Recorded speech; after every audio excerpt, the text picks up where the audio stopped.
I'm so grateful to be a recipient of this award and to be keeping such extraordinary company. I first of all want to thank all of you who were involved in making this possible, but the main thing that I want to do here is to just say how I'm inspired by the young people who are represented here, because I think that's the purpose ultimately of this foundation. And I want to tell just a brief story because Archbishop Tutu is here, one of my heroes, and let you know where I was when I was about your age. I'm really dating myself now, although I'm also dating the Archbishop, because back in 1979, I was a freshman in college at Occidental College in California. And I had had a somewhat rocky youth and teenage years. My father wasn't at home. I was growing up partly with my grandparents in high school. I'd gotten into trouble occasionally, was what my mother called a good time Charlie, meaning I wasn't really serious in terms of my studies, in terms of my work. Had some awareness of the world around me, had some sense of injustice and unfairness, but it wasn't finely honed, it wasn't well developed. And I remember in 1979 arriving as a freshman and doing what freshmen do, trying to figure out what courses are and trying to change your study habits and trying to identify that food in the cafeteria, what it is. And we were visited on campus by a couple of gentlemen from South Africa who were representatives of the ANC in 1979, 1980.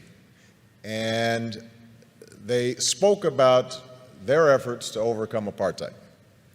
And for about an hour, myself and a group of students listened to these young men who were not much older than we were describe the extraordinary struggles they were going through, the sacrifices that were being made, people who were enduring jail and torture and beatings because they had a sense that somehow, some way, justice would prevail. And that brief meeting, I think, in some ways changed my life, because what it told me, first of all, was that ordinary people can do extraordinary things when they're given an opportunity. We sometimes think that our leaders have to have fancy degrees or well-educated or some public office somewhere.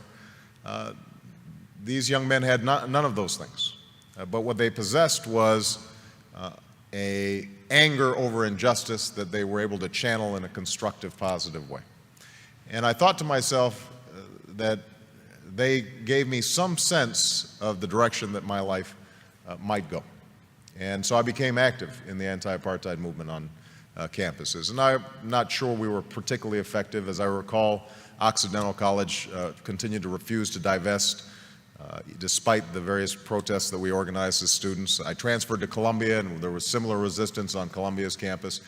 But over time, I like to think that I was part of that mosaic that applied pressure and ultimately helped those in South Africa achieve the extraordinary liberation that I would witness almost 10 years later as a law student. And I remember the image of Nelson Mandela walking out of prison and understanding that a seminal moment in history had occurred and that Mandela's long march towards freedom was not his alone, but was part of thousands of footsteps, of millions of footsteps of people all around the world.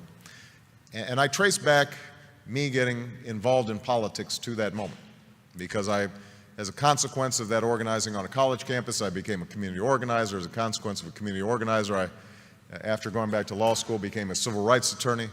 As a consequence of being a civil rights attorney, I entered the state legislature, and I now stand before you as a United States Senator and as a candidate for president.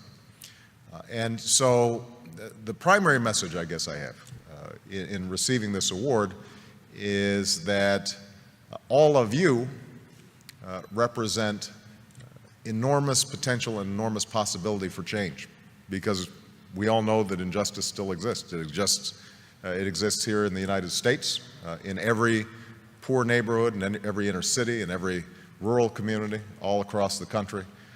There is quiet desperation. Young people's lives are filled with sadness and desperation and anarchy and chaos. And obviously all around the world, we see those same symptoms of hopelessness made manifest in places like Darfur, in places like the Middle East, in places that too often are forgotten about and not written about until they flare up in tragedy.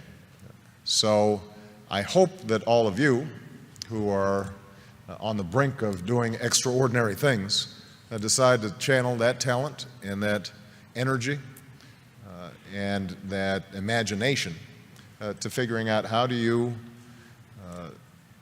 move the process along for a better history. You know, how do you put your shoulder against the wheel and move that boulder up the hill?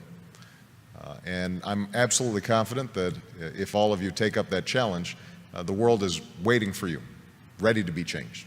Because I think we live in this moment in history right now where the hunger for change, the hunger for something new, the desire to break out of the ordinary, the self-interested, the petty, the trivial, is everywhere.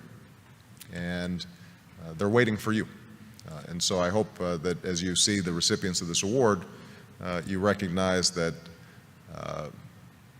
it's actually more of a tool to give you a little spark and drive you in the wonderful directions that I hope your lives take in the years to come. So thank you very much.